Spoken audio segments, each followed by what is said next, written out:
Hello everyone, welcome to my channel, Music on Air. Some friendships are written in destiny, though they begin in the most ordinary of places. In the mid-1970s, at a suburban Dublin school, Paul Hewson, soon to be Bono, crossed paths with David Evans, the quiet dreamer who would become The Edge. Neither boy could have known that this spark of teenage camaraderie would ignite a partnership that would echo across stadiums and decades. Theirs is not just the tale of two musicians, but of two souls colliding, one restless and fiery, the other precise and deliberate, shaping each other in ways only true brothers can. Out of that unlikely harmony, U2 was born, a band built not just on music, but on a friendship that withstood fame, faith, tragedy, and reinvention. The story of two boys from Dublin is not simply the tale of two musicians in a famous band. It is a story of how friendship, trust, rivalry, faith, and a relentless pursuit of artistic expression combined two individuals together through decades of triumphs, tragedies, and reinvention. Their relationship is the heartbeat of U2, a living testament to what happens when two different but complementary souls collide and refuse to let go.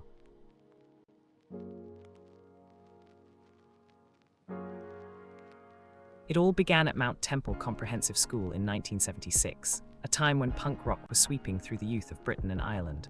Larry Mullen Jr., a drummer with ambition beyond his years, pinned a note on the school's bulletin board: musicians wanted. Bono, the brash, opinionated kid who already had a taste for poetry and theatrics, showed up. So did David Evans, a quiet, thoughtful guitarist whose analytical mind and delicate touch on the fretboard already set him apart. Along with David's older brother Dick Evans and Adam Clayton on bass, the core of what would become U2 was born. From the beginning, Bono and The Edge couldn't have been more different. Bono was a firebrand, loud, messy, emotional, eager to fill any room with his personality. The Edge was meticulous, introverted, almost scientific in how he approached music. And yet it was this difference that became their greatest strength. Where Bono dreamed in sprawling colors, Edge painted with precision. Where Edge hesitated, Bono leapt. Where Bono raged, Edge reasoned. Their friendship was built in rehearsal rooms, where they played more noise than music at first, but also in late-night walks home, trading thoughts about faith, injustice, and the feeling that they were meant for something bigger than Dublin's grey streets.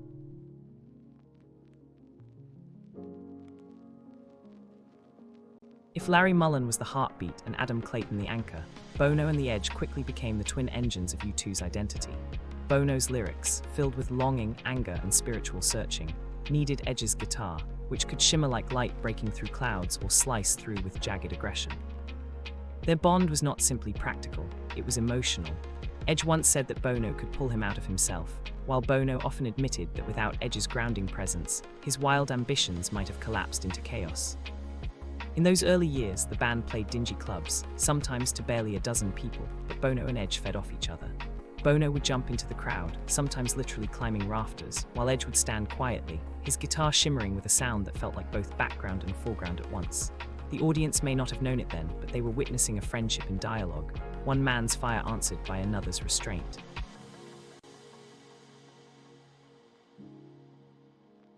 By the early 1980s, U2 was beginning to find its voice.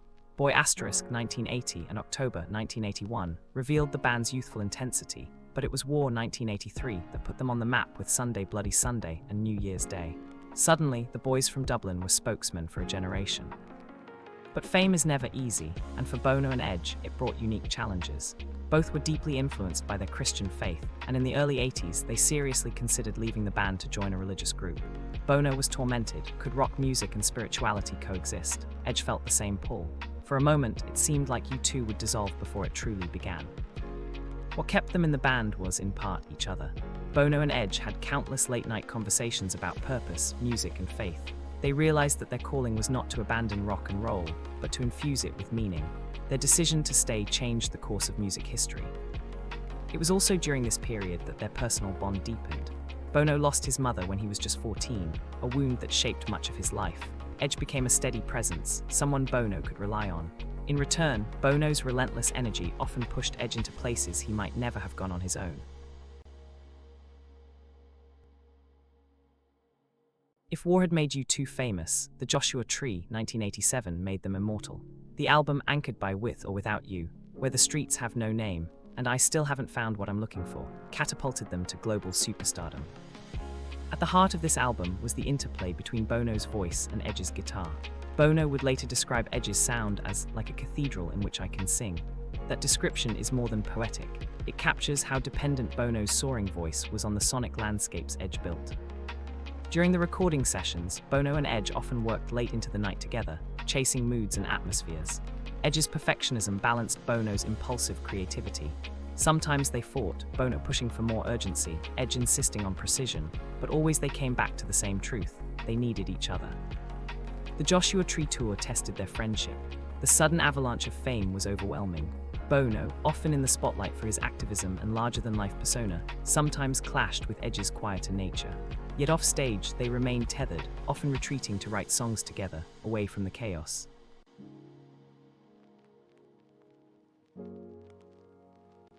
By the late 80s, U2 risked becoming caricatures of themselves.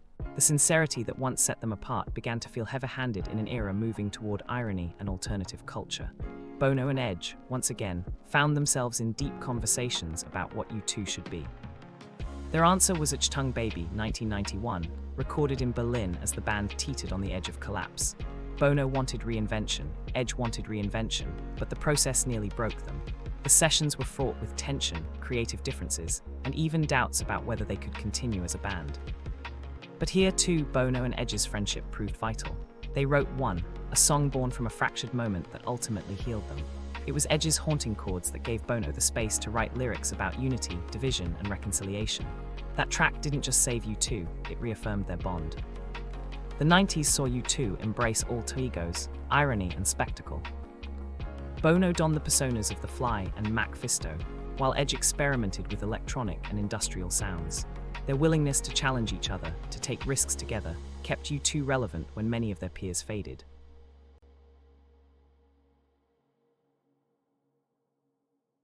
As they entered the 2000s, Bono and Edge were no longer just musicians, they were icons.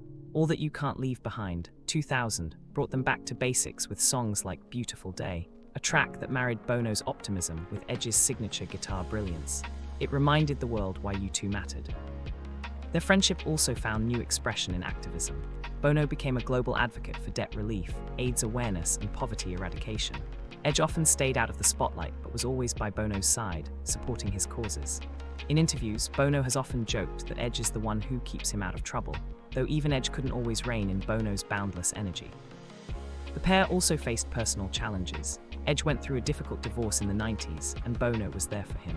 Bono himself dealt with health scares later on, including a near-death experience in 2014 after a cycling accident. Edge was one of the first to visit him in the hospital. Their friendship was no longer just about music, it was about life, family, and survival. What makes the Bono-Edge relationship so unique is that it has never been static. It is a lifelong dialogue, one that evolves with time but never fades. Bono is often the dreamer, the visionary who wants to save the world and reinvent rock simultaneously. Edge is the pragmatist, the scientist of sound, who quietly turns those dreams into something tangible. Their creative process is often described as unfinished conversations. A riff from Edge might sit for years before Bono finds the right lyric. A phrase from Bono might inspire Edge to build a new sonic world. They don't just write songs together, they finish each other's sentences in melody and chord. Even in their 60s, they continue to push one another. The 2017 Joshua Tree * anniversary tour was less nostalgia than celebration of how far they had come together. And in more recent years, Bono has written about their friendship with a kind of awe, admitting that U2's survival is inseparable from his bond with Edge. Their friendship is peppered with moments that capture its essence. In the early days, when money was scarce, Bono often borrowed clothes from Edge. He later joked that Edge's sense of style saved him from looking like a complete disaster on stage. During the Zoo TV tour in the 90s, Bono would often improvise wildly on stage, and Edge was the only one who could read his signals and follow along without missing a beat. When Bono had his serious accident in 2014, Edge rearranged his own schedule to sit with him, reminding him of the patience needed in recovery. Off-stage, their families are close. Edge was one of the first people Bono turned to when his children were born, and Bono supported Edge through personal challenges with quiet loyalty. These moments reveal not just bandmates, but brothers.